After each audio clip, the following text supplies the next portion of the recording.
Terus malamnya dia tidur di kamarnya, dia mimpi lagi bercermin di depan cermin itu Kak. Nah karena dia juga kayak masih kepo dan merasa belum puas buat ngeliatin si cermin itu, saudara aku si Sekar ini tuh balik lagi ke gudang itu buat ngeliatin si cermin itu lagi Kak. Kayak kenapa ya kok aku semalam ke bawah mimpi lihat cermin ini gitu. Terus akhirnya dia coba nih memperagakan apa yang kayak dia waktu semalam mimpiin.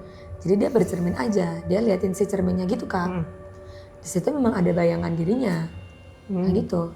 Tapi tiba-tiba Sekar ini notice, kok si pantulan dirinya di cermin itu senyum. Padahal itu kayak cuman diem aja Kak, dia nggak senyum. Awalnya sih dia nggak notice, tapi tiba-tiba kok, loh kok aku senyum gitu Kak. Terus kayak dia udah agak merinding banget kan, kok bisa aku senyum di situ, kayak gitu Kak. Sampai akhirnya si Sekar ini coba tepuk-tepuk pipinya, di bayangan pun sama Kak, cuma dia masih senyum terus. Merinding banget kan Kak, pasti kayak gitu. Terus malamnya lagi si Sekar masih mimpi Kak, dia bercermin lagi Kak. Jadi kayak mimpinya itu berulang gitu Kak, sama. Tapi kali ini di akhir-akhir mimpinya sebelum dia bangun, dia tuh dengar ada suara. Suaranya tuh ngomong kayak gini Kak, jangan diliatin terus, nanti dia ikut keluar. Kayak gitu Kak. Sekar nggak tahu nih artinya apa, jangan diliatin terus, nanti dia ikut keluar. Dia kan lagi liatin cermin Kak, ya kan? Apa yang bakal keluar kayak gitu loh, ya kan? Si Sekar kayak bingung banget tuh, apa ya yang dimaksud kayak gitu. Nah dia berusaha mastiin aja nih Kak. Nah dia ngebuka si pintu gudang itu, ya kan? Terus dia ngaca lagi Kak. Tapi tiba-tiba di kacanya itu si bayangan dirinya itu tuh jadi rambutnya tuh langsung manjang banget, ya Kak. Rambutnya tuh langsung panjang banget, terus dia tuh tersenyum, tiba-tiba bajunya nih berubah jadi putih Kak. Itu kayak sekejap mata gitu Kak, zut langsung set dan senyum kayak senyum itu senyum aja gitu loh Kak. Assalamualaikum warahmatullahi wabarakatuh. Selamat malam guys, balik lagi di Mas Liwer bareng sama gue Riko Joyosukno. Nah, kita kedatangan tamu spesial lagi. Ya, karena satu episode kemarin rasanya belum cukup, akhirnya kita undang lagi. Kita sapa aja dulu Mbak Abel, terima kasih udah datang kembali Kak. Iya. Kemarin kita sempat ngobrol ya Kak, karena iya, ada beberapa banget. cerita yang belum tersampaikan di episode kemarin. Betul. Sekali lagi, untuk kali ini cerita apa Kak? Kalau ini juga sebenarnya sih nggak ceritaku ya Kak ya, karena aku tuh sering dapat cerita gitu, karena aku tuh sering ngobrol sama teman-teman, saudara-saudaraku kayak gitu Kak. Jadi ini aku juga mau nyeritain ceritanya saudaraku. Oh gitu. Kayak gitu, iya. Saudara deket apa jauh? Saudara deket sih. Saudara deket. Jadi tuh cucunya adiknya nenekku. Jadi nenekku punya adik, nah si adiknya nenekku ini punya cucu. Jadi kayak masih sepupuan aja gitu loh. Oh gitu. Oke. Untuk teman-teman semua yang mau jadi narasumber seperti Kak Abel, kalian langsung bisa DM untuk linknya saya taruh di bawah ya. Tonton sampai habis biar kalian tidak akan penasaran dengan ceritanya. Yuk kita langsung saksikan Mas Sliwer.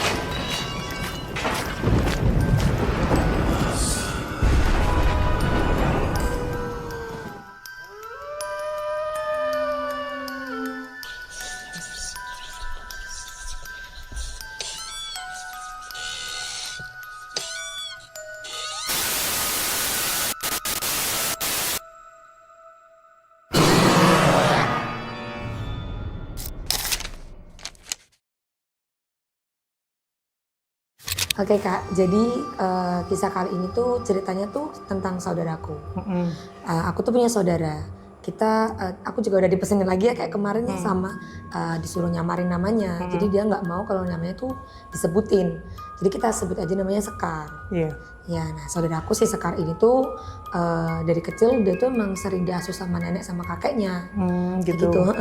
Jadi bapaknya sama ibunya itu tuh sering kayak tiap hari itu kerja gitu loh Kak. Oh, jadi gitu. sibuk. Nah si Sekar ini sering dititipin ke rumahnya neneknya.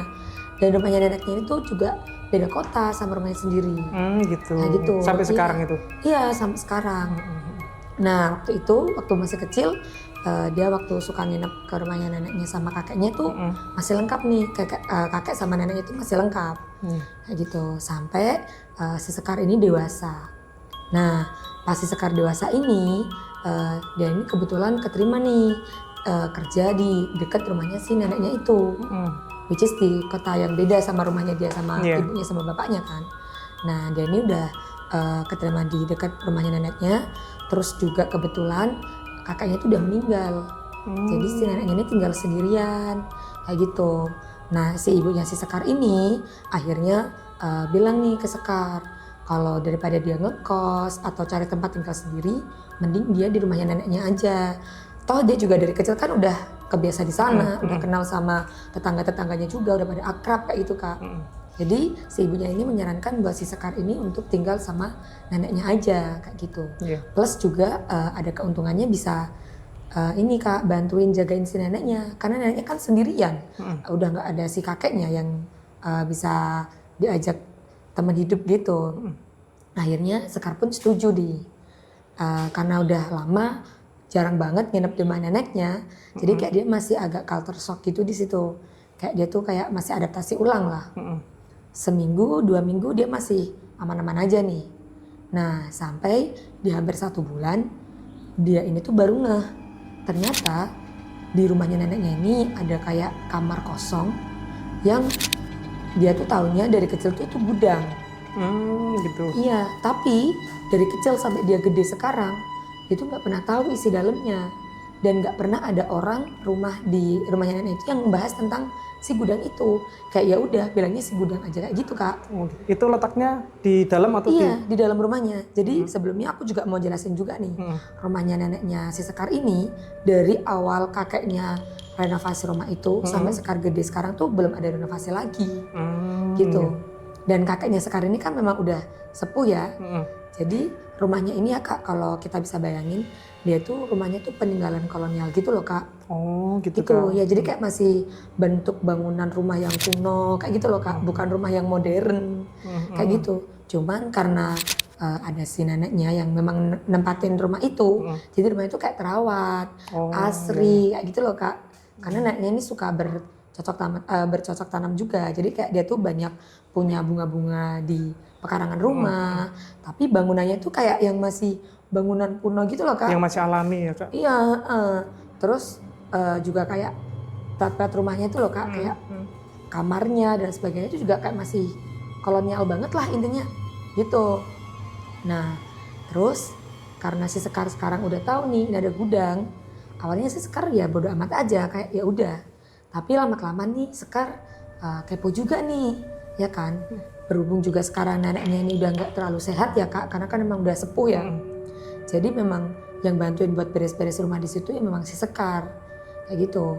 Nah Sekar pun tahu kalau ada gudang ini, dia notice ada gudang ini lagi, itu karena dia juga pertama bantu-bantu si neneknya ini buat beresin rumah gitu.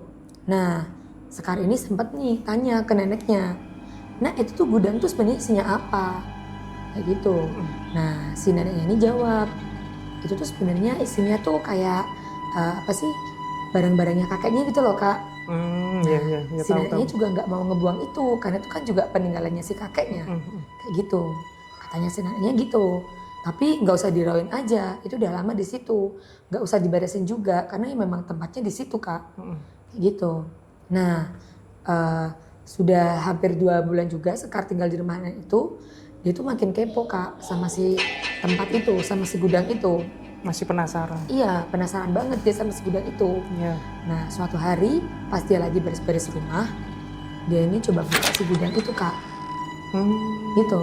Memang sih di dalam situ banyak debu, kayak memang nggak pernah diberesin gitu Kak. Masih banyak debu-debu kayak gitu. Tapi buat penataan tempatnya tuh tertata banget. Ada banyak banget benda-benda memang yang kayak era kolonialan gitu loh Kak, yang masih disimpan si kakeknya tuh di situ gitu. Jadi kayak ada kursi goyang kayak gitu, terus kayak ada meja zaman dahulu. Nah si Sekar ini notice sama salah satu barang itu Kak, itu barang itu adalah cermin. Cermin. Iya, jadi cerminnya tuh bentuknya tuh sebadan gitu loh Kak. Jadi besar dan tinggi juga. Oh, kayak gabungan sama almari itu ya? Atau Enggak, jadi dia memang stand mirror gitu Kak. Jadi Oh, iya. kaca yang berdiri, cermin yang berdiri sendiri gitu. Hmm. Itu bisa ditempelin ke tembok, bisa juga Oh, berdiri itu sendiri. ya, Gitu, tahu. tapi dia tuh dari ukiran kayu gitu Kak. Jadi khas kolonial banget lah. Kayak gitu. Nah, karena sekarang juga lagi hits ya Kak, cari-cari benda vintage kayak gitu. Si Sekarnya agak tertarik nih sama si cermin ini. Cermin sebagus ini kenapa ditinggalin di gudang aja? Nggak dipakai kayak gitu Kak. Nah, terus Sekar ini mandangin nih. Dari pertama dia notice sama si cermin itu. Dia pandangin aja terus karena dia kayak merasa tertarik, ada kayak rasa tertarik gitu Kak sama si cermin itu. Tapi habis itu kayak ya udah aja gitu kayak oh di dalam gudang itu ada cermin kayak gitu aja Kak. Dia selesai beres-beres, terus dia tutup pintu si gudang itu lagi kayak gitu. Nah malam harinya tiba-tiba si Sekar ini mimpi kalau dia tuh lagi bercermin di depan cermin itu kayak gitu. Entah itu memang kayak karena dia merasa sangat-sangat suka banget ya mungkin sama si cermin itu sampai ke bawah mimpi, atau nggak tahu Kak, tiba-tiba dia mimpi ada si cermin itu. Di dalam mimpinya itu dia lagi bercermin, pokoknya dia lagi ngadep si cermin itu. Kejadiannya itu waktu setelah Dia paginya lihat, itu. iya betul. Jadi paginya itu dia beres-beres rumah, nemu si cermin itu, terus malamnya dia tidur langsung. di kamarnya, dia mimpi lagi bercermin di depan cermin itu Kak. Nah karena dia juga kayak masih kepo dan merasa belum puas buat ngeliatin si cermin itu, saudara aku si Sekar ini tuh balik lagi ke gudang itu buat ngeliatin si cermin itu lagi Kak. Kayak kenapa ya kok aku semalam ke bawah mimpi lihat cermin ini gitu. Terus akhirnya dia coba nih memperagakan apa yang kayak dia waktu semalam mimpiin. Jadi dia bercermin aja, dia liatin si cerminnya gitu Kak. Di situ memang ada bayangan dirinya kayak gitu. Tapi tiba-tiba Sekar ini notice kok si pantulan dirinya di cermin itu senyum. Padahal dia tuh kayak cuma diem aja Kak, dia nggak senyum. Awalnya sih dia nggak notice, tapi tiba-tiba kok aku senyum gitu Kak. Terus kayak dia udah agak merinding banget kan, kok bisa aku senyum di situ kayak gitu Kak. Sampai akhirnya si Sekar ini coba tepuk-tepuk pipinya, di bayangan pun sama Kak, cuma dia masih senyum terus. Merinding banget kan Kak, pasti kayak gitu. Terus karena dia takut gimana-gimana, akhirnya dia coba balik badan dan nutup pintu aja. Dia nenangin diri banget biar nggak merinding. Kayak gitu Kak. Udah, terus habis itu besoknya dia cerita nih sama neneknya. Nek, aku kemarin aku lihat ada cermin di dalam gudang. Terus habis itu malamnya aku dimimpiin lah, pokoknya sesuai sama yang dialami si Sekar itu. Nah tiba-tiba si nenek ini kaget. Terus dia bilang, udah lah nak, gak usah diapa-apain aja barang-barang di gudang itu. Itu kan peninggalan kakek, nanti takutnya rusak atau gimana. Kayak gitu. Terus neneknya pun bilang, mungkin kamu sampai ke bawah mimpi gara-gara kamu udah liatin, kamu suka banget sama cermin itu gitu kan. Akhirnya si Sekar dapat kayak positif kayak gitu, kayak dia udah gak pikiran aneh-aneh. Kayak gitu Kak. Terus malamnya lagi, si Sekar masih mimpi Kak. Dia bercermin lagi Kak. Jadi kayak mimpinya itu berulang gitu Kak, sama. Tapi kali ini di akhir-akhir mimpinya sebelum dia bangun, dia tuh dengar ada suara. Suaranya tuh ngomong kayak gini Kak, jangan diliatin terus, nanti dia ikut keluar. Kayak gitu Kak. Sekarang nggak tahu nih artinya apa, jangan diliatin terus, nanti dia ikut keluar. Dia kan lagi liatin cermin Kak, ya kan? Apa yang bakal keluar kayak gitu loh, ya kan? Si Sekar kayak bingung banget tuh, apa ya yang dimaksud kayak gitu. Cuman kayak dia berusaha istighfar aja waktu udah bangun nih. Karena kayak sama, merinding banget lah Kak pasti ya kan. Dapat mimpi yang sama, tapi malah di ujung-ujungnya dia dapat suara kayak gitu. Udah, terus di 1 bulan kemudian, sampai di 1 bulan itu sekarang gak dapat mimpi lagi. Jadi mimpinya udah 2 kali aja tuh. Udah, sampai di 1 bulan kemudian, si Sekar mimpi lagi Kak. Sama plek mimpinya. Oh gitu. Iya, dia mimpi banget lagi ngeliat si cermin itu, dia lagi bercermin, terus di akhir mimpinya pun ada yang sama. Jangan diliatin terus, nanti ada yang ikut keluar. Kayak gitu. Karena ini si Sekar ini tipenya orang yang kayak nggak bisa dia ngeganjel di dirinya, besoknya dia langsung buka gudang lagi. Gitu. Karena dia pun juga udah dikasih tahu sama neneknya kan kak, mungkin itu cuman halusinasimu aja kayak gitu kan kak. Nah dia berusaha mastiin aja nih kak. Nah dia ngebuka si pintu gudang itu, ya kan. Terus dia ngaca lagi kak. Tapi tiba-tiba di kacanya itu si bayangan dirinya itu tuh jadi rambutnya tuh langsung manjang banget, ya kak. Rambutnya tuh langsung manjang banget. Terus dia tuh tersenyum. Tiba-tiba bajunya ini berubah jadi putih kak. Itu kayak sekejap mata gitu kak. Zut langsung set dan senyum kak. Senyumnya tuh senyum ngejek gitu loh kak. Kayak gitu. Sekar merinding banget kak waktu itu. Dia takut banget kan kak pasti. Apaan ini? Dia bingung banget terus kayak gimana. Dia nge-freeze padahal dia tuh nggak ada ekspresi apa-apa. Dia cuma ngaca kayak yang ada di mimpinya. Kak, dia cuma diem. Terus dia pelan-pelan mundur. Kan kak? Dia pelan-pelan mundur. Terus sambil pintu si gudang itu langsung dia tutup. Baru dia lari kak. Baru dia lari nemuin si neneknya yang udah istirahat di kamar. Dia nangis kak sejadi-jadinya. Baru pertama kali itu dia lihat sosok yang kayak gitu. Padahal sebenarnya kan yang bercermin dia ya kak ya. Tapi dia berubah nih. Jadi sosok pakai baju putih, rambutnya panjang banget. Terus tersenyum kak. Dan senyumnya kayak senyumnya Jack. Tapi itu masih mukanya dia kak. Oh gitu. Iya, ini ngeri banget sih kak. Dia langsung nangis, dia ngadu ke neneknya. Ceritain semua yang dia alami tadi.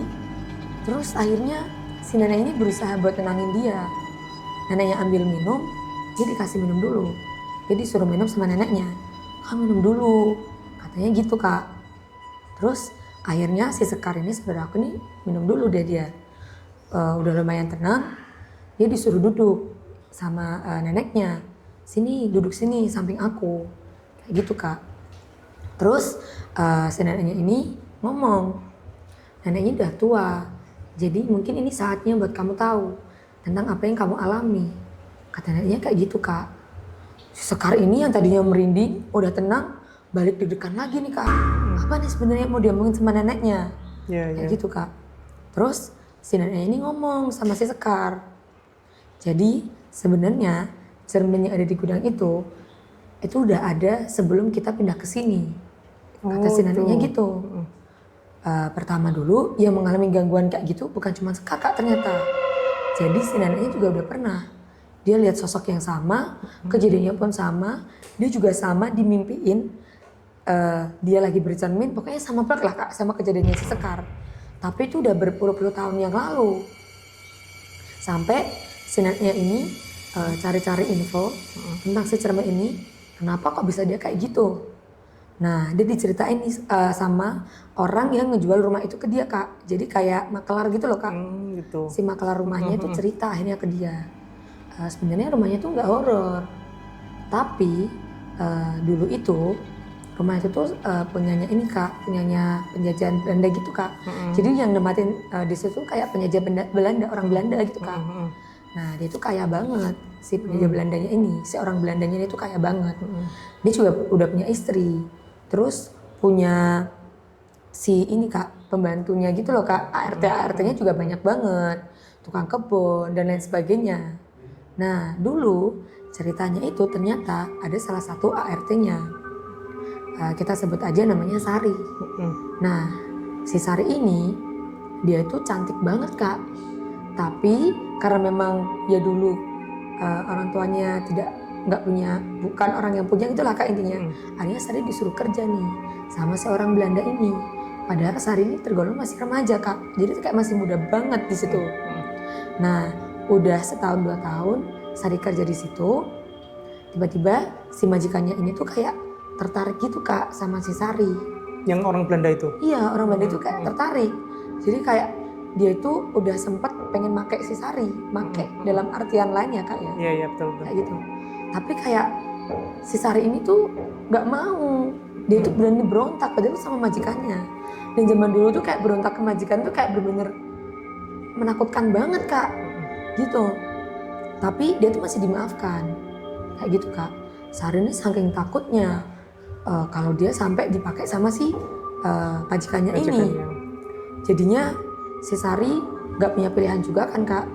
Dia udah nggak bisa kabur karena orang tuanya juga orang yang nggak punya. Terus dia juga nggak mau di situ lagi karena majikannya ternyata suka sama dia. Sampai segitunya Kak.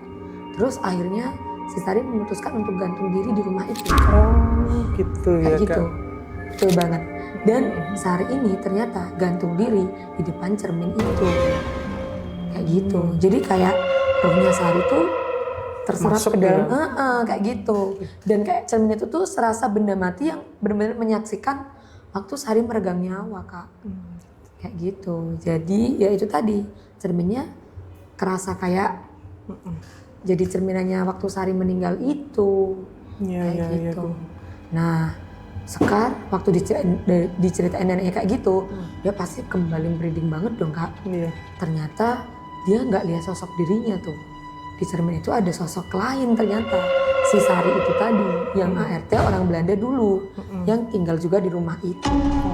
Kayak gitu, Setelah Kak. berpuluh-puluh tahun akhirnya. Iya, betul banget. Nah, terus karena neneknya ini juga udah merasa kalau cermin ini mengganggu, dari zamannya dia loh Kak itu sampai ke cucunya ya kan, si cermin itu juga itu masih mengusik hidup dia. Akhirnya si neneknya ini memutuskan untuk manggil dukun. Ya kayak semacam dukun gitu lah Kak. Ya gimana caranya biar si cermin ini tuh kayak udah nggak usah horor aja gitu loh Kak. Kita udah simpen juga ternyata dia masih bisa ngeganggu cucu saya nih ya gitu. Terus nemulah nih si Sekar sama salah satu dukun yang dia tuh kayak lumayan sakti lah Kak kalau dibilang. Orang sekitar situ? Bukan, katanya tuh kampung sebelah Kampung gitu. sebelah. Iya, gitu.